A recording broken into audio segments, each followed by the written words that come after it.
امشب در 24 بیانیه تاریخی اوجالان برای صلح در ترکیه و پایان چند دهه درگیری. رهبر زندانی پکاکا میگه این گروه مسلح باید خودش رو منحل کنه. احتمال سفر رافال گروسی به تهران پیش از نشر گزارش جامعه آژانس درباره برنامه هسته ایران. مدیر کل آژانس به خبرنگار وال استریت ژورنال گفته میدونه ایرانی‌ها هم به دنبال نوعی توافقن. و دیدار ترامپ و استارمر در کاخ سفید، جنگ اوکراین و موضوع تعرفه ها از محورهای گفتگو. از استودیوی ایران اینترنشنال این 24 است با فرداد فرهزاد. بینندگان ایران اینترنشنال در ایران و سراسر جهان سلام و وقت بخیر. عبدالله اوجالان رهبر زندانی حزب کارگران کردستان پکاکا بعد از دهه‌ها نبرد با دولت ترکیه خواستار زمین گذاشتن سلاح و انحلال این حزب شده. در بیانیه عبدالله اوجالان که حزب برابری و دموکراسی خلق‌ها منتشر کرده آمده که همه گروه‌ها باید سلاح‌هاشون رو بر زمین بذارن و پکاکا باید خودش رو منحل کنه. درخواست اوجالان بعد از مجموعی از مذاکرات مطرح شده که در اون مقامات ترکیه، اوجالان و اعضای حزب اصلی حامی کردها در ترکیه در اون حضور داشتند.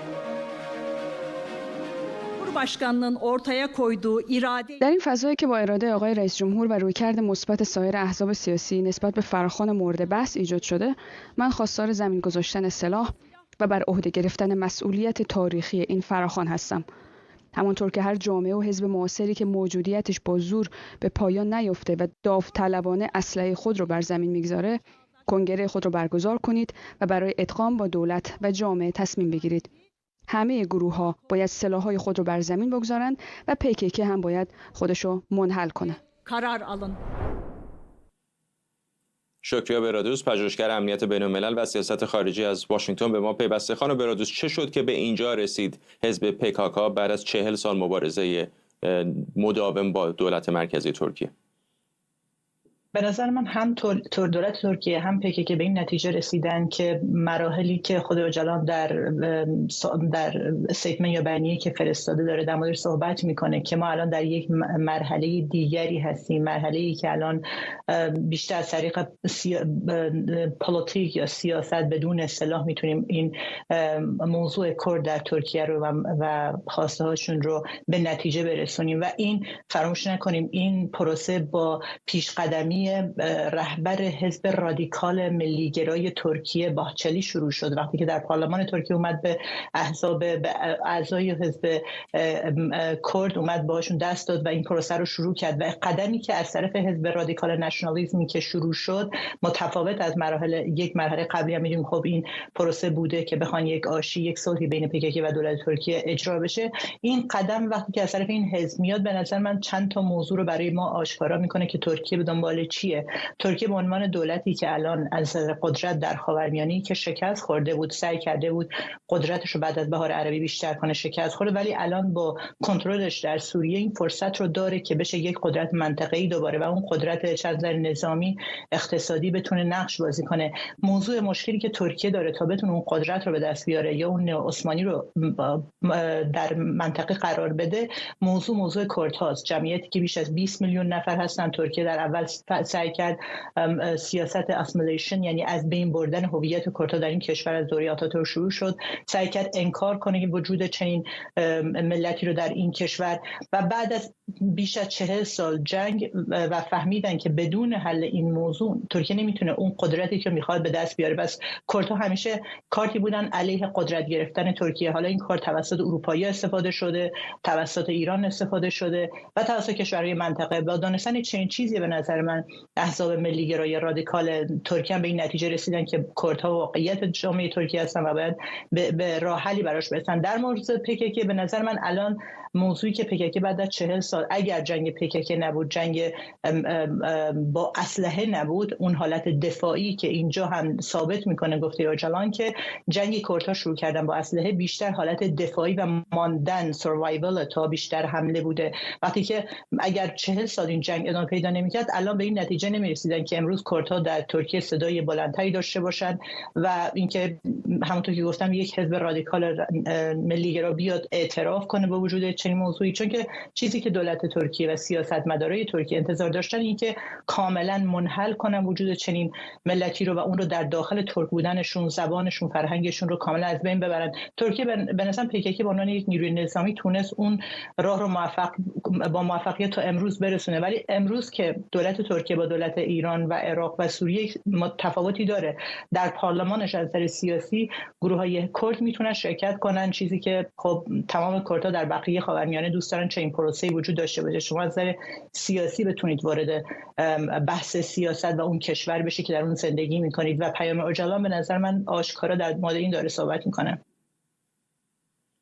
خیلی ممکنه بگن که PKK بهانه‌ای برای سرکوب بسیاری از کردها بوده در ترکیه. چقدر فکر میکنید اگر واقعا این انحلال الان صورت بگیره میتونه به وضعیت و جنبش‌های کردها اتفاقا کمک بکنه در ترکیه؟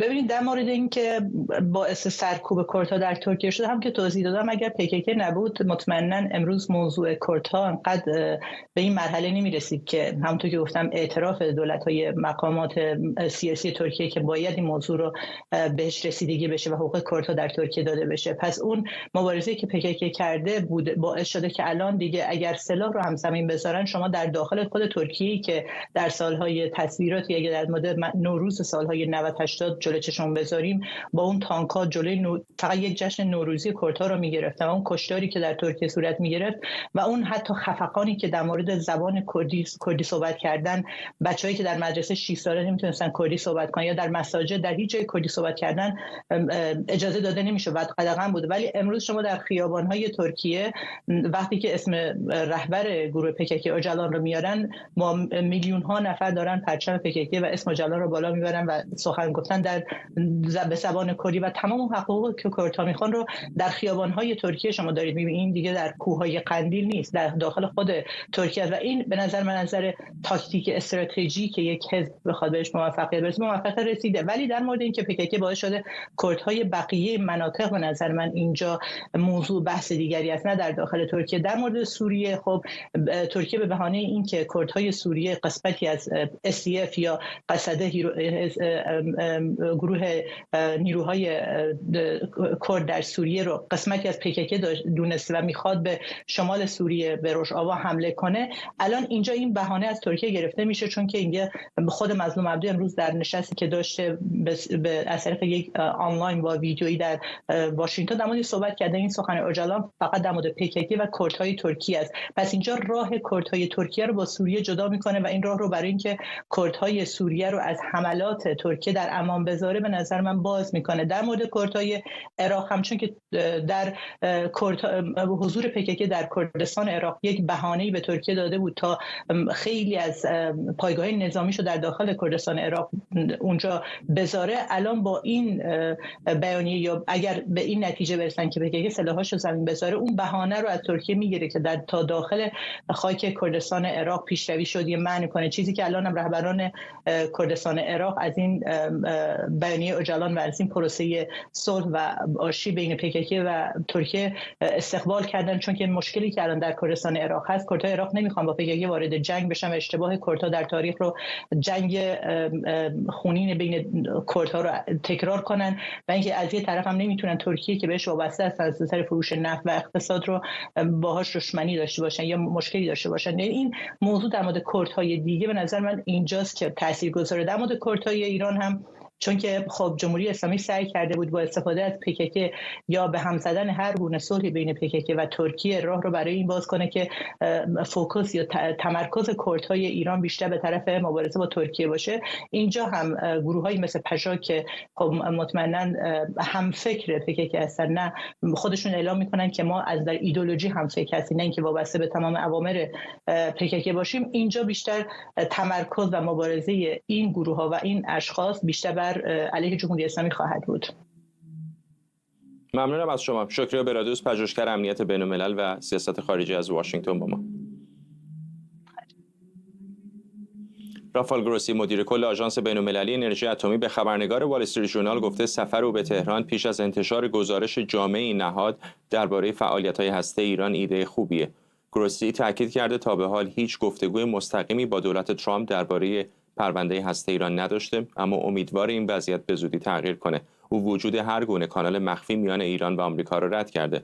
مدیر کل آژانس همینطور از اظهارات ترامپ درباره امکان توافق هسته‌ای با ایران استقبال کرده و گفته ایرانی‌ها هم به گفته او به دنبال نوعی توافقند. اشاره رافال گروسی به علاقه تهران برای رسیدن به توافق در شرایطی که ساعتی پیش مسعود پزشکیان در نشستی با مدیران دولتی گفته تهران از مذاکره فرار نمی‌کنه، اما در برابر به گفته او قلدرها هم سر خم نمی‌کنه. در حقیقت اینو الان چند روزه هی دارم تکرار میکنم، یا آقای اونور کره زمین یه حرف میزنه اینجا همه جا خالی میکنن. همه راه حل و یه از این آقایون میگن که ما هیچ راهی نداریم الا بالله باید با اینا بشینیم گفتگو کنیم. ما که نگفتیم از گفتگو فرار میکنیم، ولی قرار نیست در مقابل قلدرها سرخم بکنیم. بخوام بترسونه میگن خب حالا همه الان تمام تحریم ها رو اعمال کردن، تشدید کردن، بعدم میگن خب حالا بیا با هم حرفم بزنیم. اول تو ثابت کن اهل گفتگو هستی، بعد بشینیم با هم گفتگو کنیم. دیوید آلبرایت فیزیکدان و رئیس مؤسسه علوم و امنیت بین‌الملل از آلمان به ما پیوسته. آقای آلبرایت، اول روی کار آمدن آقای ترامپ او حرف از احتمال مذاکره با ایران زد که تا اینجای کار رهبر جمهوری اسلامی اون رو رد کرده. چقدر فکر میکنید که آژانس شاید بتونه به شکلی میانجی یک مذاکره غیر مستقیم احتمالی بین تهران و واشنگتن بشه؟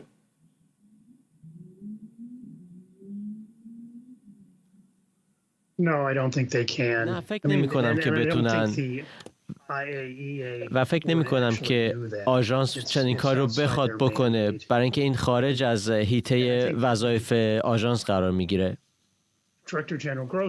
و البته آقای دبیرکل گروسی کار خوبی کارش رو عالی انجام داده تا اینجا، بدون اینکه دخیل بشه در مسائل سیاسی، برای اینکه فاکتورهای زیادی هستند. اگر که مثلا اسرائیل بخواد به تأسیسات ایران حمله کنه چی میشه، یا اگر که سیاست فشار حداکثری ترامپ ادامه پیدا کنه. و خب گروسی نمیتونه که وارد این مسائل بشه و فکر نکنم حتی تلاش هم بکنه. آقای آلبرایت، بارها که با شما مصاحبه کردم در دفعات قبل، هر دفعه گفتید ایران چند ماه یا شاید چند هفته تا ساخت سلاح هسته‌ای فاصله داره. هنوز به نظر نمیرسه که اون تصمیم سیاسی رو گرفته باشن. با توجه به تنشی که الان وجود داره، فشار حداکثری آمریکا و رویکردی که اسرائیلی‌ها به خصوص در مورد جمهوری اسلامی دارن، چقدر فکر میکنید که ممکنه الان اون عزم سیاسی هم جمهوری اسلامی بهش رسیده باشه برای ساخت سلاح؟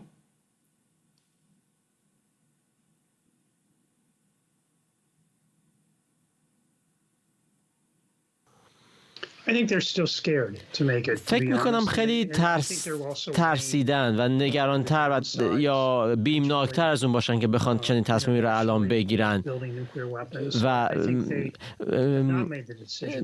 پیامدهای منفی که گریبانگیرشون خواهد شد در عرصه جهانی این هم مانع از اون شده که این تصمیم رو بگیرن. اما کاری که دارن میکنن اینه که فاصله زمانی خودشون رو با ساخت سلاح هسته‌ای دارن کمتر و کمتر میکنن. میزان غنیسازی رو شاهد هستیم که خیلی افزایش دادن. به نظر میرسه که خیلی سخت‌کوشانه تر دارن روی به اصطلاح مسئله تسلیحاتی کردن برنامه هسته‌ایشون دارن بیشتر کار میکنن در سایت های نظامیشون. اما این که تصمیم ساخت سلاح هسته‌ای رو بگیرن هنوز ندیدیم. این رو چیزی که میبینیم اینه که دارن آماده میشن که اگر چنین تصمیم گرفته بشه با سرعت بیشتری به اون سمت حرکت کنن. البته حالا بعضیا میگن که شاید ظرف یک هفته یا 2 هفته حتی بتونن که به سلاح هسته‌ای برسن. اما ما فکر میکنیم که برخلاف این پیشبینی چند ماهی طول بکشه که بتونن که یک سلاح هسته‌ای بسازن که از طریق غیر موشکی بشه این رو ازش استفاده کرد. هنوز کار دارن برای اینکه بتونن که این رو به پایان برسونن. نزدیک بیش از 2 دهه است که الان حرف از ساخت سلاح هسته‌ای توسط جمهوری اسلامی زده میشه. خیلی هم به آستانه ساختش به نظر نزدیک شده، ولی این تصمیم رو هنوز نگرفتن. اگر در دوره اوباما نگرفتن، در دوره بایدن نگرفتن، در دوره ترامپ هم نگیرن، به نظرتون تا کجا جمهوری اسلامی همینطور خودش رو در آستانه این توانایی قرار میده؟ هزینه سیاسی و فشارها و تحریم‌های بین‌المللیش رو به جان میخره، ولی اون تصمیم نهایی برای ساخت رو هم بالاخره نمیگیره.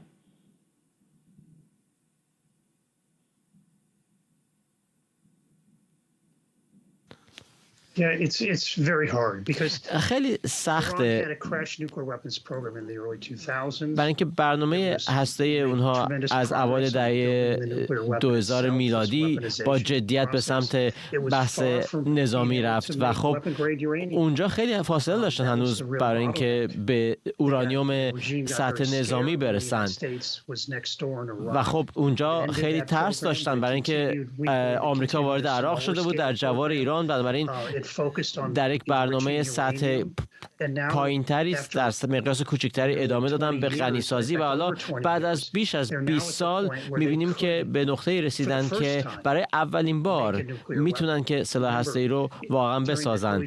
فراموش نکنیم که در اوایل دهه 2000 میلادی نمیتونستن سلاح هسته‌ای بسازن برای اینکه اورانیوم غنی شده در سطح نظامی نداشتن، ولی خب برای سالها در فوردو ادامه دادن کارشون رو و حالا می‌بینیم که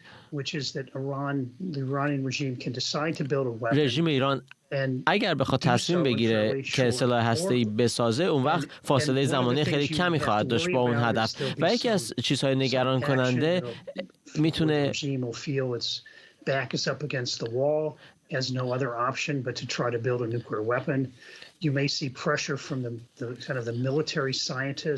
میتونیم ببینیم که فشار بیشتری بیارن به دانشمندان هسته‌ایشون که خیلی خیلی نزدیک بشن به این و اون وقت همزمان میشه این فرضیه رو مطرح کرد که برخی از جناح‌ها در داخل رژیم بگن که نه ببینید زیادی نزدیک شدیم، ما رو بمباران کردن تا همینجا و حالا اگر که شما بیشتر به سمت سلاح هسته‌ای برید، تاسیسات و تجهیزات نظامی ما رو میتونن نابود کنن، میتونن ساختار صادرات نفت و گاز ما رو هم نابود کنن در بمباران بعدی و بنابراین فکر میکنم که یک جور تعادلی هست بین این دو فاکتور یا این دو دیدگاه در داخل رژیم و من استدلالم این هست که شاید خیلی هوشمندانه تر باشه که همچنان سلاح رو نسازن و به سمت یک جور توافقی حرکت کنن به جای اینکه سلاح رو بسازن، ولی خب در هر صورت دستشون ضعیفتر خواهد بود. دولت ترامپ برنامه‌هایی داره برای این رژیم، فشار زیادی میخواد روی رژیم بیاره، فشار بسیار شدیدی میخواد روی رژیم بیاره و وقتی که وارد مذاکره بشن با دست ضعیف به هر حال وارد این مذاکره خواهند شد و باید که یک سری امتیازهای جدی واگذار کنن و خب شاید حاضر نباشن که چنین کنن. بنابراین این در واقع وضعیت جدید که ایران به لبه پرتگاه رسیده و این برنامه هسته‌ایش اینا رو به لبه پرتگاه سوق داده، این وضعیت میتونه تا حدی ادامه پیدا کنه و خب فکر نکنم که از نظر آمریکا خیلی شاید عجله هم باشه، اونا فشارشون رو رژیم خواهند آورد و مطمئن خواهند شد که رژیم فهمیده که اگه یک قدم به سمت سلاح هسته‌ای برداره احتمالاً به یک حمله بسیار ویرانگر نظامی منجر خواهد شد و در ضمن ایران باید به خاطر داشته باشه که پرزیدنت ترامپ البته که قصد نداره که به جنگ بره، ولی از سوی دیگر این گزینه رو نمیتونه رد کنه اگر که ایران به واقعا او رو عصبی کنه و به سلاح هسته‌ای بیش از حد نزدیک بشه. بنابراین در اون حال با وجود همه اظهاراتی که داشته در مورد تمایلش به اجتناب از جنگ، اگر ببینه که ایران وارد مسیر هسته‌ای شده به صورت بی بازگشت میتونه به ایران حمله کنه. ممنونم از شما. دیوید آلبرایت، فیزیکدان و رئیس مؤسسه علوم و امنیت بین‌الملل از مانچستر آلمان.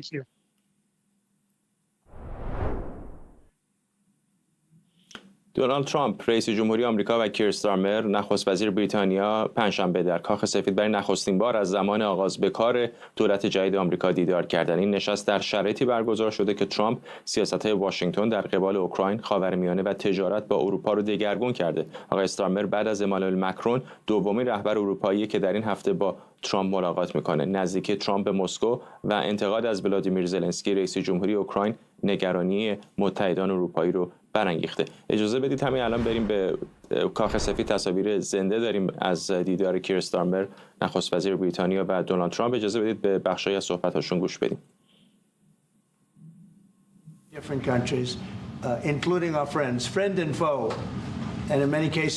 از ما سوء استفاده کردن و در بعضی موارد دوستان از ما بیشتر سوء استفاده کردن.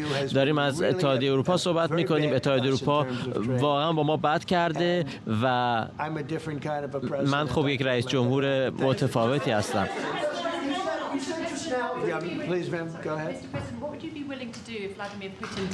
اگر ولادیمیر پوتین به توافق پایبند نباشه در مورد اوکراین، شما حاضرید که تا کجا پیش برید و چه خواهید کرد اگر که به وعده‌های خودش عمل نکنه؟ من فکر کنم پوتین به وعده‌های خودش عمل خواهد کرد. من باهاش صحبت کردم. من مدت زیادیه که پوتین رو میشناسم. ما با هم دیگه این راشا هوکس یا اتهام دخالت روسیه در پیروزی انتخاباتی من در سال 2016 رو تجربه کردیم و البته این پیامدهاش گریبانگیر اونها هم شد. این دروغی که سرهم شده بود درباره دخالت روسیه. من فکر نمی کنم که پوتین از کلام خودش عدول کنه و فکر می کنم که اگه توافقی حاصل بشه این توافق برقرار خواهد بود. البته که امنیت خواهد بود، سرباز خواهند فرستاد. میدونم که فرانسه میخواد صلح‌بان بفرسته. رئیس جمهور فرانسه این رو گفته. فکر نمی کنم ضروری باشه و فکر نمی کنم که مشکلی باشه با امنیت. شما میخواید چیزی بگید؟ من نمیخواستم بگم که اگر که ما به خب بخشی از صحبت‌های رئیس جمهوری ایالات متحده آمریکا رو در کنار نخست وزیر بریتانیا کیر استارمر می‌بینید که دارن به خبرنگاران پاسخ میدن. آقای استارمر دومین رهبر اروپایی است بعد از امانوئل مکرون که به واشنگتن آمده تا با رئیس جمهوری آمریکا دیدار بکنه. طبیعتاً بخش بزرگی از نگرانی اروپایی‌ها در این روزها وضعیت اوکراین هست و همینطور تعرفه‌ای که آقای ترامپ وعده داده روی اروپایی‌ها وضع خواهد کرد. همکارم سمیرا قرایی هم از وزارت خارجه آمریکا به ما پیوسته. سمیرا، خیلی دشوار نیستش که در نگاه و حرف‌های مقامات اروپایی، چه فرانسوی‌ها باشن چه بریتانیایی‌ها، بشه دید که چقدر نگران رویکرد جدید آمریکا هستن، هم در مورد اوکراین هم در مورد تعرفه‌ها. بسیار نگرانن. فردا البته من مقابل کاخ سفید هستم. پشت سر من الان این دیدار داره برگزار میشه، دیدار آقای استارمر و آقای ترامپ. اینجا به شدت حضور خبرنگاران از شبکه‌های مختلف رو میشه حس کرد. سفر مهمی هست. دومین اروپایی در ابتدای هفته‌ای که درش هستیم آقای مکرون آمد و بیشتر به خاطر نزدیکی ایالات متحده با روسیه است که الان این سفرها داره اینقدر اهمیت پیدا میکنه. آقای ترامپ در دور اول ریاست جمهوریش هم اختلافاتی با طرفای اروپایی داشت، مشخصا به خاطر اون هزینه‌ای که صرف بودجه دفاعی می‌کردن در ناتو. آقای ترامپ میگفت این باید افزایش پیدا بکنه، ولی الان اختلافات عمیق‌تره به این خاطر که اون دستاندازی که روسیه به اوکراین کرد از سمت آقای ترامپ محکوم نشده، به این خاطر که همین روز پنجشنبه که این دیدار در جریان هست یک هیئت آمریکایی در ترکیه با هیئت روسی نشسته که ببینن چطور میتونن وضعیت روابط بین دو کشور رو بهبود ببخشند. آقای استارمر شخصا وضع بهتری داره تا آقای مکرون یا آقای مرتز که صدر اعظم آلمان خواهد شد، به این خاطر که هم محبوبیت بالاتری در بریتانیا داره، دولت مستحکم تری داره در قیاس با آلمان یا فرانسه و همین که وعده داده تا سال 2027 بتونن تولید 2.75% از تولید ناخالص ملیشون رو اختصاص بدن به بودجه دفاعی که اینها مورد علاقه آقای ترامپ. آقای ترامپ از اینها خوشش خواهد آمد. آقای مکرون وقتی می آمد اینجا این صحبت ها رو نمیتونست بکنه.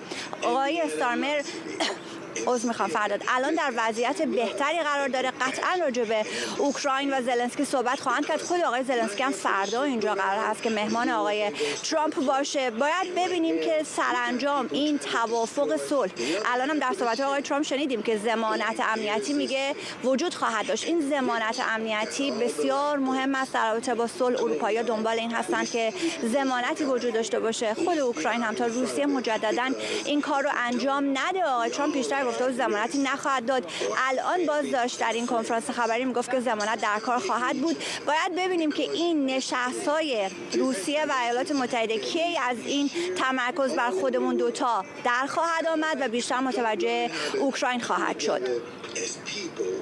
ممنونم از تو. سمیرا قرایی خبرنگارمون از مقابل کاخ سفید با ما.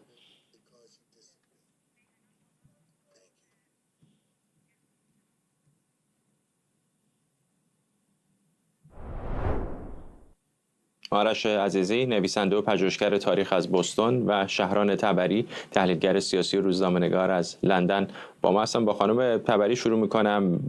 مشخصه خانم تبری که چقدر اروپایی‌ها نگرانن، با اینکه خوشوبش میکنن و لبخند میزنن در کنار آقای ترامپ، ولی در بین حرفاشون میشه دید که واقعا در مورد سرنوشت اوکراین هم نگرانن. همین نگرانی‌ها به اندازه رسیده که حتی اگر حرف صدر اعظم آلمان رو بخوایم معیار قرار بدیم، به نظر میسه که اروپایی‌ها دارن کمربنداشون رو سفت میکنن برای دوران بدون حمایت معنادار و بزرگ ایالات متحده. کاملا درسته. با سلام به مهمانتون و بینندگانتون و خود شما. کاملا صحبتتون درسته. اروپایی‌ها بسیار نگران هستند. شاید این اولین باری باشه که بریتانیا فکر میکنه خب خوب شد که از اتحادیه اروپا اومد بیرون ولی لااقل میتونه به صورت یک پلی بین اروپا و آمریکا عمل بکنه. آقای کیر استارمر به مسائلی در ابتدای صحبتش با آقای ترامپ اشاره کردش که در واقع بخواد دل اون رو به دست بیاره، یعنی نامه پادشاه رو، نامه دعوت پادشاه رو به آقای ترامپ داد که اون خیلی خوب استقبال کرد و امضای پادشاه رو به جلوی دوربین گرفت و نشون داد. همه اینها همه به اصطلاح راههایی بود که آقای استارمر میخواد که یک آغاز، یک شروع به اصطلاح مثبتی با آقای ترامپ داشته باشه. و مهمترین مسئله، یعنی دو موضوع بسیار مهم در این صحبت هستش برای آقای استارمر و برای بریتانیا. یکی حمایت آقای ترامپ از به اصطلاح صلحی که در بین روسیه و اوکراین برقرار میشه.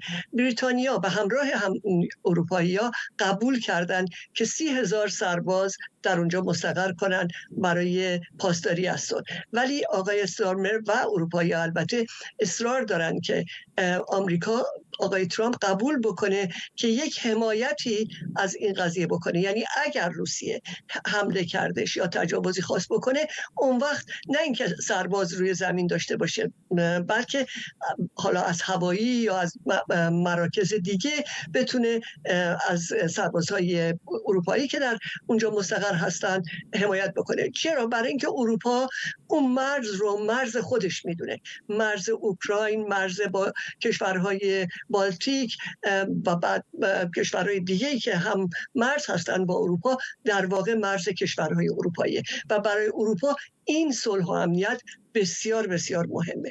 و همونطور که گفتین آقای استارمر یک برگ برنده دیگه‌ای که با خودش به ملاقات با آقای ترامپ برده اینه که بودجه نظامیش رو برای ناتو افزایش داده. بریتانیا الان 2.3% از 2% 3% بودجهش رو افزایش داده و به قول داده که در آخر این پارلمان، در آخر انتخابش، اون رو برسونه به 3%، ببخشید به 2.5%، که خب خیلی مورد استقبال آقای ترامپ قرار گرفته. این چند نکته‌ای رو که آقای استارمر سفر رو و گفتگو رو با اون شروع کرد بسیار به نظر مثبت میاد. و در این من تا همین قبل از این که بیام توی برنامه شما داشتم گوش میکردم به مصاحبه با خبرنگارا و یه جوری خیلی تلویحاً آقای ترامپ قبول کرده که اگر اون قرارداد به اصطلاح با مواد معدنی با فردا که آقای زلنسکی میاد با اون امضا بشه، اون وقت یک حمایتی خواهد کرد، برای اینکه مرتب میگه خب ما اونجا خواهیم بود، ما در اون مناطق خواهیم بود، بنابراین کسی جرئت نمیکنه به ما حمله کنه. از این نظر شماها امنیت دارید. این خودش یک پیامیه برای اینکه به هر حال حضور ما کمک میکنه به امنیت اروپا.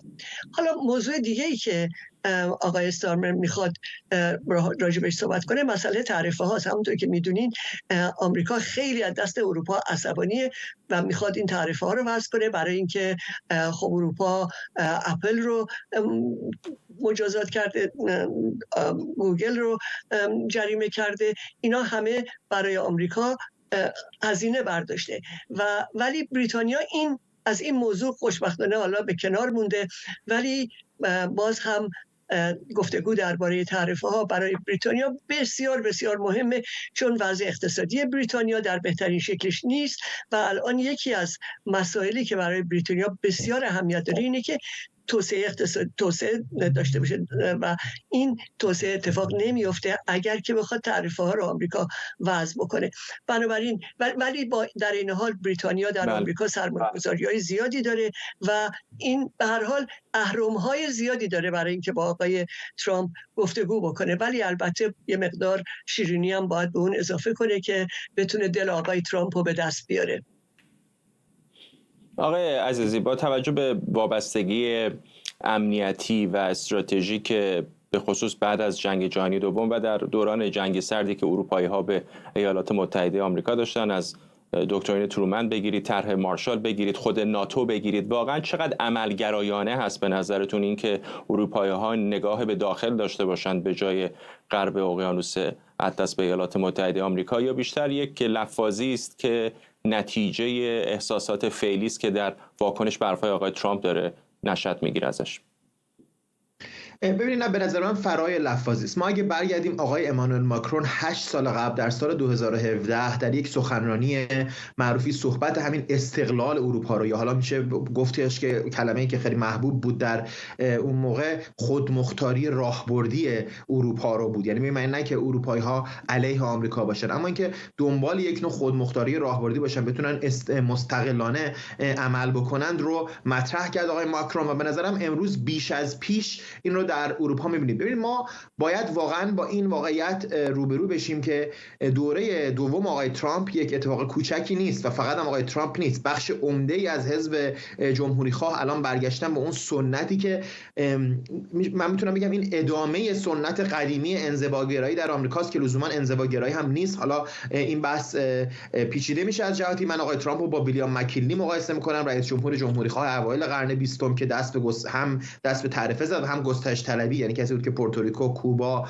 گوام و فیلیپین رو موقع اشغال کرد و خب بعضیش رو به خاک آمریکا در واقع الحاق کرد. به هر حال ببینید، در این شرایط جدید ما با تغییر بنیادین معادله در سیاست اروپا روبرو هستیم. زمانی بود که احزاب راست میانه و چپ میانه در اروپا عموماً به قول معروف آتلانتیسیست بودن، یعنی طرفدار رابطه آتلانتیکی، یعنی طرفدار رابطه با آمریکا بودن و خب این به معنی لیبرالیسم فرهنگی بود، این به معنی یک نوع ادامه لیبرالیسم ساختاری و اینها بود. الان ما در شرایطی قرار داریم که آقای ترامپ رهبر حزبی است که الگوی اون و اون حزبی که عاشقش هستن، اون کشوری که مدینه فاضلشون هست، مجارستان تحت رهبری ویکتور اوربان راستگراست که دقیقاً جزو راست افراطی در اروپا هست، به شدت مخالف این احزاب اصلی راست و چپ و میانه، یعنی سوسیالیست‌ها، لیبرال‌ها و حتی محافظه‌کاران حزب مردم اروپا هست و در این شرایط بسیار فضا فراهم هست برای اینکه اروپایی‌ها سعی بکنن یک نوع پروژه خودمختاری راهبردی رو دنبال بکنن. یعنی ما در شرایطی قرار داریم که آمریکا که پرچمدار سنتی لیبرال دموکراسی بوده، پرچمدار سنتی اون جهان پس از 1945 بوده، کشوری بوده که پیروز جنگ سرد بوده و هر دو حزبش کاملا متحد به این بودن، یک حزبش به طور کامل این تعهد رو از دست داده و حزب دیگرش هم بحران‌های مهم هویتی داره در مورد این قضیه. بنابراین در چنین شرایطی کاملا طبیعی و منطقی هست و که به نظر من اروپایی‌ها به این فکر کنن که اگر هویت اروپایی برای ما معنی داره، اگر هویت هویت اروپایی به عنوان دموکراسی لیبرال، به عنوان تمام اون ارزش‌هایی که امروز به طرق مختلف در جوامع مختلف اروپایی مواجه میشه، از مخالفت با مجازات اعدام تا در واقع اینکه یک سیستمی باشه که یک سری حداقل اجتماعی اینها وجود داشته باشه و از دفاع از دموکراسی و حقوق بشر در سطح جهانی که واقعا بوی اون رو در دولت ترامپ نمی‌بینیم. اگر این ارزش ها براشون مهم باشه، اینکه بخوان دنبال یک نوع خودمختاری راهبردی برن هست. منتها اینو باید ببینیم در عمل چگونه میتونه باشه، چون طبیعتاً آمریکا کشوری است غیر قابل جایگزینی از نظر قدرت نظامی، از نظر قدرت اقتصادی و به هیچ وجه نمیخوام با اون شاخ به شاخ بشن از سوی دیگری. و خب ولی در عمل بعد صحبت دیگه این هستش که ببین مثلا من یک مثال برای شما بزنم. مثلا الان اروپایی‌ها این بحث رو مطرح کردن که ما از نظر هسته‌ای متکی به آمریکا نباشیم. یعنی مثلا آلمان این بحث متکی شده که ما از نظر هسته‌ای بریم با بریتانیا و فرانسه، قدرت‌های هسته‌ای اروپایی همکاری کنیم، نه آمریکایی‌ها. در اون ولی بعد اونور می‌بینیم که الان دعوای بریتانیا و مثلا فرانسه و کشورهای اتحادیه اروپا سر چیه؟ سر حقوق شیلات، سر حقوق کشاورزی، یعنی مسائل پیش و پا افتاده. سوال هستش که آیا واقعا حاضر هستند که این مسائل پیش و پا افتاده رو بخوان کنار بگذارن و برای یک پروژه اروپایی تلاش میکنند؟ آقای ماکرون که اون 2017 اون حرف رو زد جدی گرفته نشد هرگز و بیشتر این شد که خب ماکرون هست و همیشه سخنرانی‌های بزرگ میده و حالا حتی اونم در کشور خودش هم مشکلات سیاسی بسیاری داره، به هیچ وجه وضعیت سیاسی در واقع مناسبی نداره. ولی خب به نظر من پروژه اروپا و اروپاگرایی در دستور کار کشورهای مختلف اتحادیه اروپا قرار خواهد گرفت و باید بگیره و باید این زنگ خطر رو در واقع بشنوند. من فقط در آخر اشاره بکنم برای اینکه آرایش سیاسی اروپا رو ببینیم. ببین الان از 27 کشور عضو اتحادیه اروپا در اکثریت عظیم اینها هنوز احزاب اون سه گرایشی که گفتم، یعنی حزب محافظه‌کار، حزب مردم اروپا، حزبش از لیبرال ها و سوسیالیست ها سر کار هستن دیگه، در حدود 16 17 تا 20 تا در 20 تا از اینا سر کار هستن و از بقیه هم حالا هنوز که کمتر کسی به راست افراطی و جریان اوربان و اینها تعلق داره. بنابراین هنوز میتونند که این کار رو بکنند اگر بخوان به طور جدی دنبال یک پروژه سراسر اروپایی برند. برای این بخش فرصت خیلی کمی باقی مونده، ولی میخوام یه بخشی از صحبت‌های نخست وزیر بریتانیا رو هم با آقای ترامپ بشنویم. آقای استارمر گفته لندن با واشنگتن همکاری میکنه تا اطمینان حاصل بشه که توافق صلح اوکراین پایدار و ماندگاره. We have had a very constructive conversation. I'm sure we will today. ما گفتگوی بسیار سازنده‌ای داشتیم. کشورهای ما زمان زیادی که کنار هم هستند. من امروز نزدیکترین اتحاد را میان دو کشور در مورد رفاه و امنیت می‌بینم. میدونم که با هم اونو حتی بیشتر تقویت میکنیم و در مورد مسائلی مانند اوکراین از شما برای تغییر گفتگوها برای ایجاد این امکان که بتونیم به یک توافق صلح دست پیدا کنیم سپاسگزاریم. ما میخوایم با شما همکاری کنیم تا اطمینان حاصل کنیم که توافق صلح پایدار، ماندگار و توافقی که به عنوان یک توافق تاریخی شناخته میشه. ما با شما کار خواهیم کرد تا مطمئن شیم که اتفاق میفته.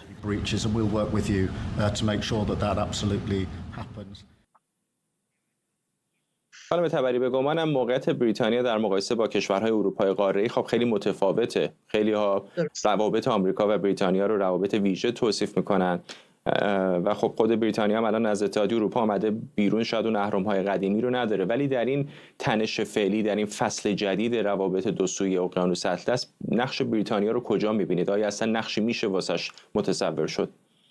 قطعا میشه. ببینید بریتانیا در تمام مدت این جنگ به طور خیلی مدام حمایت کرده از اوکراین و حتی وقتی که آقای کرستارمر به آقای زلنسکی گفت که یک دیکتاتوره یا اینکه گفتش که مثلا جنگ اوکراین شروع کرده، کاملا محکم ایستاد و خلاف حرف اون رفت و با زلنسکی ازش حمایت کرد، گفت اینطور نیست و به هر حال نشون داد که ما سر یه چیزایی نیستیم و بریتانیا اون توانایی رو داره، اون اهرم‌ها رو داره. شما مثلا یه موضوع دیگه ای که من حالا تو صحبت نگفتم، خیلی مسائل دیگه است، مسئله امنیتی. بریتانیا یکی از مراکز مهمه، یکی از جاهای مهمی برای مسائل امنیتی هستش که خیلی اروپایی‌ها بهش مراجعه میکنن، آمریکا باهاش همکاری میکنه و این همکاری‌ها بسیار برای خود آمریکا مهم هستش و آقای ترامپ این رو میدونه.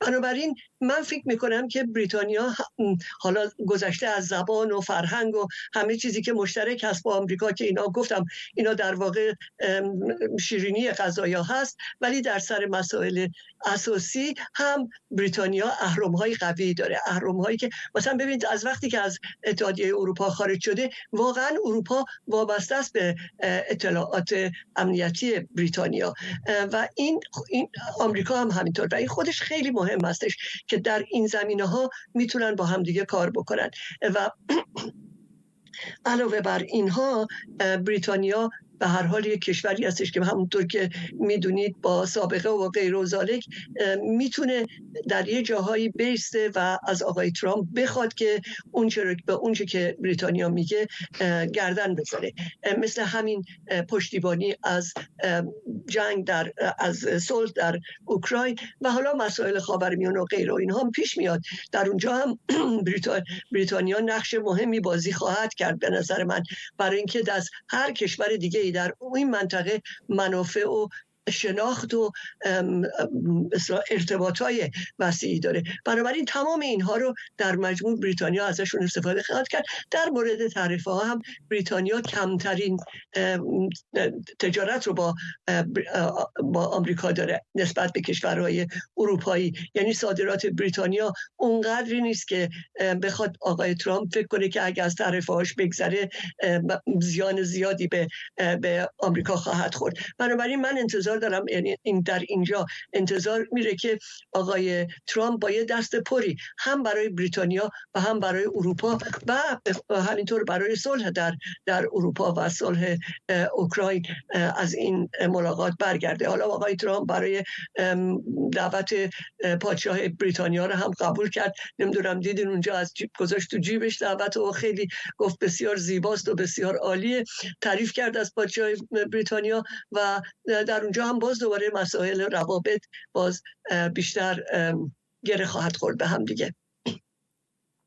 آقای عزیزی، خیلی از این انتقادهایی که الان اروپایی از آقای ترامپ دارن میکنن همین رفتاری است که اتفاقا خودشون نشون میدن. اینطور نیست؟ یعنی واقعا منصفانه آدم نگاه بکنه بعضی از حرفایی که آقای ترامپ میزنه در مورد تعرفه، در مورد ضوابط، در مورد مالیات، خب این کسب و کارها که میخوان وارد اروپا بشن با تمام این چالش‌ها روبرو هستن. شما چند تا ماشین آمریکایی در خیابان‌های اروپایی می‌بینید، چند تا ماشین اروپایی در خیابان‌های آمریکایی. از این منظر آیا قابل درک نیستش که فشارهایی که آقای ترامپ داره میاره در واقع برای مسطح کردن زمین بازی است که همه برابر با هم بازی کنن؟